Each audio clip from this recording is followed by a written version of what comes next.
presented by Arun Ujala Entertainment। बोला बोला हंसवाहिनी मैया की।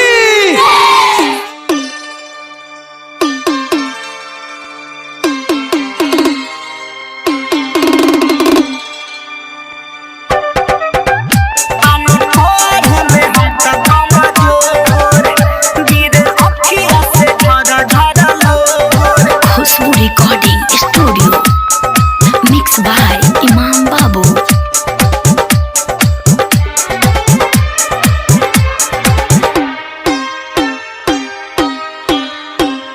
आप सुन रहे हैं अरुण उजाला को। मैया सरस्वती जी, सरस्वती जी, मैया सरस्वती जी, अखिया से गिरता बे हमारा हुलूर कि बानी पढ़े में हम तो कमजोर, गिरे अखिया से झर झर लोर कि बानी पढ़े में हम तो कमजोर, हो गिरे अखिया से झर झर लोर, बानी पढ़े में हम तो कमजोर।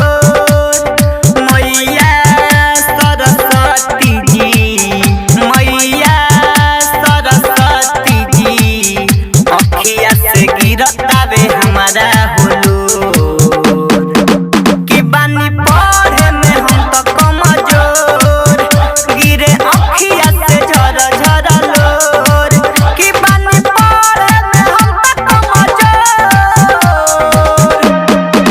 हो गिरे अखिया से झर झर लोर, बानी पढ़े में हम तो कमजोर।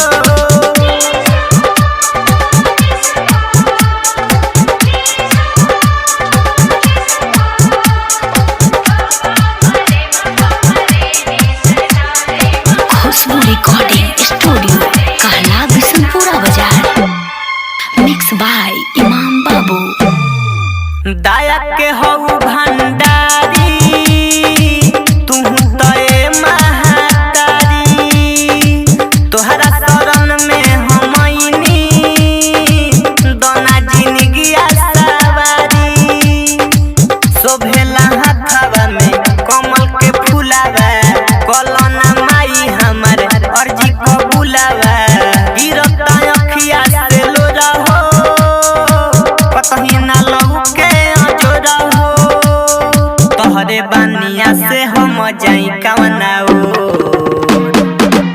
माई पढ़े में बानी कमजोर, गिरे अखिया से झर झर लोर, माई पढ़े में बानी कमजोर, गिरे अखिया से झर झर लोर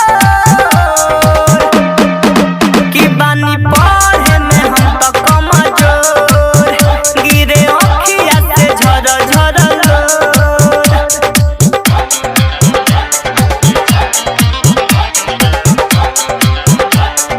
खुशबू रिकॉर्डिंग स्टूडियो कहला बिशनपुरा बाजार। मिक्स बाय इमाम बाबू।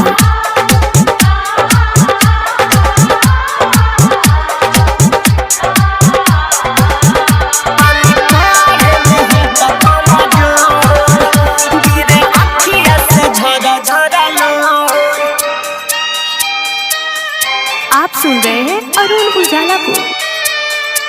राइटर मैनेजर माता वाला